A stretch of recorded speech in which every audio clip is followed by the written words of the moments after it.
Ervin, të përshëndes në gjykatën e apelit, si kundër e thash, ka pllakosur heshtja apo jo, ti edhe më herët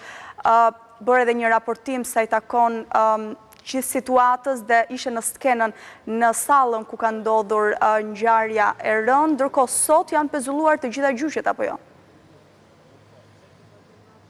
Pikërisht, Kassandra, ditën e sotme janë të pezulluara të gjitha gjyqet dhe të vetme gjyqet që të bëhen janë ata të një emergjence, siç njihen ndryshe gjyqet për seancat e masave të sigurisë për shkak të përfundimeve të afateve dhe vetëm ato lloj gjyqesh pra që janë me emergjencë do të zhvillohen ditën e sotme në gjykatën e apelit, ndërsa të paktën sipas të dhënave që kemi marrë nga gjykata e apelit pritet që për të gjithë javën të jenë të pezulluara gjyqet deri në një me vendim të dytë, pra nëse do të kemi një të këtij vendimi, pra nëse do të mbeten apo jo të pezulluara për gjatë gjithë javës. Duhet të kujtojmë se vetë gjyqtari i ndjerë tashmë, i cili u vra ditën e djeshme Astrid Kalaja, duhej që ditën e sotme të shqyrtonte 12 masa e sigurie në gjykatën e apelit, por ajo tragjedi se çfarë ndodhi, pra e mbeti pezull të 12 të masa që duhet të gjykoheshin nga Astrid Kalaja, ndërsa shorti është hedhur për disa gjyqtarë të tjerë që pritet të marrin në shqyrtim këto masa sigurie.